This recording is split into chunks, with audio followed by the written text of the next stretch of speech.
అండి. ఇది చదివే ముందే చెప్తున్నా ఏమనంటే ఇది ఫైనల్ లిస్ట్ కాదు, జస్ట్ అప్లై చేసుకున్న వాళ్ళ పేర్లు మాత్రమే. ఇది చదివిన తర్వాత వెరిఫికేషన్ ఆఫీసర్స్ వచ్చి ఎవరు ఎలిజిబుల్ కాదనేది వచ్చి వెరిఫికేషన్ చేసి ఎవరు ఎలిజిబుల్ అనేది ఇస్తారు. ఈ లిస్ట్ లో వచ్చిన వాళ్ళందరూ మాత్రం ఎలిజిబుల్ కాదు. ఓకేనా అండి? చదువుతున్నాం. అవన్నీ వెరిఫికేషన్ చేసి లాస్ట్ కి ఫైనల్ లిస్ట్ అనేది వస్తుంది. అల్లకొండ ఉషా, సాజిదా బేగం, చిప్ప పుచ్చమ్మ, రాచర్ల మౌనిక, ఆడెపు వాణి, ఎర్రదీన, పెండం పావని, సమ్రీన్, నాగుల శ్యామల, గాడిపల్లి పద్మ, ఓటరికారి గంగు, భోగ వసంత, అడువాల విజయలక్ష్మి, చిప్పల్ హసీనా, మంచ శిరీష, రుద్ర సువర్ణ, కొండబత్తిని భూలక్ష్మి, భూదారపు మామిడి విజయ, గంగిపల్లి కావ్యశ్రీ, కాసారపు లత, కొండబత్తిని రవీందర్, గంగిపల్లి గంగవ్వ, మిట్టపల్లి ఉమారాణి, చెట్పల్లి కాల, గంగిపల్లి సరిత, రాచల్లో రాజమణి, చెట్పల్లి అనూష, అల్లాడి కుసుమాన్వతి, గట్ల లక్ష్మి, వనమాల రజని, కోటగిరి దీపిక, కుంటాల రామ, ముడపల్లి అంజనేయచారి, కొన్లెపు లహరి, పూసల గీత, పేదోటి ప్రశాంత్ కుమార్, మారుత సుజాత, మహమ్మద్ ముస్తఫా, కాసారపు రేణుక, భోగ అనసూర్య, రాగిళ్ల రాణి, జౌడి జ్యోతి, దాసరి పద్మలత, రూపాషి మండల్, దాసరి లావణ్య, మాడిశెట్టి రమాదేవి, రాపర్తి లక్ష్మి.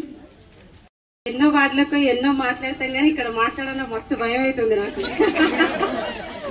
పెరిగిందాన్ని కాబట్టి మరి ఉన్నదాన్ని కాబట్టి గట్లనే ఉంటది. ఎందుకంటే ఇప్పటికి బాగా లేట్ అయిపోయింది. అక్కడ వేరే ఇప్పుడు మాది కూడా ఆఖరికి వచ్చేసింది పదవి కాబట్టి, చాలా దగ్గరికి వచ్చింది కాబట్టి ఇంకా పనులు చేసుకుంటూ వెళ్తూ సమయం తక్కువ ఉంది కాబట్టి ఇప్పటిదాకా ఆఫీస్ లో పనిచేయడం వల్ల పొద్దున్న నుంచి తిరగడం వల్ల కొంచెం ఒక గంట లేట్ అయి ఉంటది. మీ బిడ్డను అనుకొని మీ ఇంట్లో ఒక కూతురుని అనుకొని నన్ను క్షమించాలని చెప్పేసి ఈ సందర్భంగా నేను తెలియజేస్తున్నా. అట్లాగే మరి ఏదైతే మనకి రేషన్ కార్డులకు వార్డు సభలు ఉన్నాయో, అట్లాగే మన ఇందిరమ్మ ఇండ్ల పథకాలు ఉన్నాయో, దీనికి సంబంధించిన ప్రతి ఒక్కరికి ఇప్పుడు చదివిన దాన్ని బట్టి మీ అందరికి అర్థమయ్యే ఉంటది. మరి ఇల్లు లేని వాళ్ళు, ఇప్పుడు అమ్మున్నది నీలగిరి మా అమ్మ, నాకు ఇల్లు రాలేదని ఎంతో కోపంతో కూర్చున్నదో నాకు అర్థమైంది. ఇట్లా ఎవ్వరు కూడా కోపం తెచ్చుకోవద్దు నా మీద. మీరు అందరు కోపం తెచ్చుకుంటే నేనైతే ఉండను ఇంకా. సో మీరు అందరు కొంచెం నాకు ఇంకా కొంచెం సహకరించండి. ఇప్పటికే మస్తు సహకరించారు నాకు. సో ఇంకా కొంచెం కూడా సహకరిస్తే మీకు ఎవరికైతే ఇండ్లు లేవో వాళ్ళందరికి ఇండ్లు పెట్టించే బాధ్యత నేను తీసుకుంటా, 100% తీసుకుంటా. నేను తీసుకొని ఏడలో నేను మళ్ళీ ఒకసారి మీ దగ్గరికి వచ్చి ఓటు నా కోసం అడగను, ఎవరి కోసం కూడా నేను అడగను. అండ్ అట్లాగే ఇంకొక విషయం, రేషన్ కార్డులు ఎవరికైతే లేవో అందరికీ రేషన్ కార్డులు వచ్చేలాగా చూసుకునే బాధ్యత నాది. 48 వార్డులు తిరిగి అందరికీ నేను చూసుకుంటా అని చెప్పినప్పుడు మన వార్డులో నేను చూసుకోకపోతే కుదురుతుందా? ఖచ్చితంగా 48 వార్డులది కాకుండా మన వార్డుని కూడా అందులోనే పర్యవేక్షణగా తీసుకొని ఎవరికైతే రేషన్ కార్డులు లేవో అందరికీ రేషన్ కార్డులు పెట్టించే బాధ్యత నాదే. అండ్ దాని తర్వాత ఏందనంటే గతంలో మనకి 10 ఏళ్లకు ముందు రేషన్ కార్డులు ఎంతమంది ఉండనో అందరికీ వచ్చినాయి. 10 ఏళ్ల పరిధిలో రేషన్ కార్డులు అనేది మనకు లేవు, ఇవ్వలేదు. మళ్ళా 10 ఏళ్ల తర్వాత కాంగ్రెస్ ఇప్పుడు వచ్చిన తర్వాత మళ్ళీ రేషన్ కార్డులు అనే ప్రక్రియను ముందడికి తీసుకొచ్చింది కాబట్టి ఖచ్చితంగా రేషన్ కార్డ్స్ అనేది ఇప్పుడు అందరికీ వస్తుంది. అయ్యో ఈ డేట్కే అయిపోతుందంట కదా అని ఎవరు కూడా మళ్ళా దీంట్లో కూడా భయపడొద్దు. ఇది నిరంతరం ప్రక్రియ. ఒకవేళ ఈ డేట్కి ఎవరు లేరు, ఈ టైంకి ఎవరు లేరు, ఇక్కడ వాళ్ళు లేరు, సంబంధించిన కుటుంబ సభ్యులు లేకపోయినా కూడా ఇది నిరంతరం ప్రక్రియగా తీసుకొని మనం దీన్ని పెట్టించడం జరుగుతుంది ఖచ్చితంగా.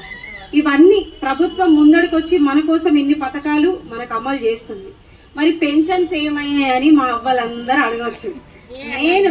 మనం ఎన్ని పథకాలు ఇచ్చినా మనం ఎన్ని చేసినా ఫస్ట్ పెన్షన్ నెల నెల ఇంట్లో 2000 రూపాయలు పడతాయి. సో అది కాకుండా ఇప్పుడు అదనంగా ఇంకొక 2000 యాడ్ చేసినారు మరి ప్రభుత్వం రాకముందు.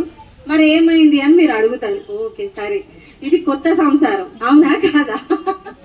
మీ అందరికీ తెలుసు ప్రభుత్వం వచ్చి సంవత్సరం అవుతుంది. ఈ సంవత్సర కాలంలో మనకి ఫస్ట్ ఇచ్చింది ఏంటంటే ఉచిత బస్సు, ఆ తర్వాత మనకు 500లకు సిలిండరు, ఆ తర్వాత 200 యూనిట్ల కరెంటు.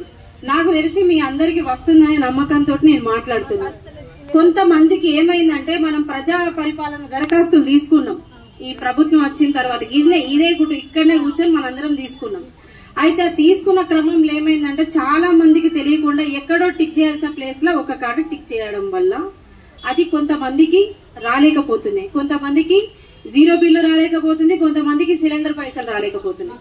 సో అది ఈ సంవత్సరం పాటు ఎడిషన్ అంటే ఇప్పుడు మనకు ఎడిట్ అనేది ఒక ఆప్షన్ ఉంటుంది. అయ్యో తప్పు చేసిర్రు వాళ్ళని తీర్చిదిద్దాలి అనేది ఒక ఆప్షన్ ఉంటుంది. ఆ తీర్చిదిద్దే సమయం మనకి రాలేదు ఈ సంవత్సర కాలంలో. కొన్ని చోట్ల అంటే కొన్ని దానికి వచ్చినాయి, కొన్ని కాలేకపోయినాయి ఆన్లైన్ లో.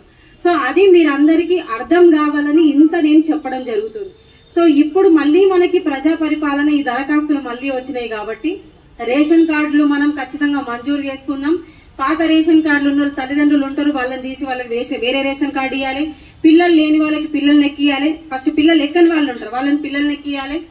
వాళ్ళ కుటుంబాలు వాళ్ళకైనా, పిల్లలకు పెళ్లిలైనా వాళ్ళకి పిల్లలు పుట్టిరు, వాళ్ళ కుటుంబాలు వాళ్ళకైనా, వీళ్ళ కుటుంబాలు వీళ్ళకైనా, ఎవరిది వాళ్ళకి సపరేట్ చేయడము, ఖచ్చితంగా రేషన్ కార్డులు ఇప్పిస్తా. అట్లాగే మనకి ఇంతవరకు మన దగ్గర ఎన్ని డబుల్ బెడ్రూమ్లు వచ్చినాయి?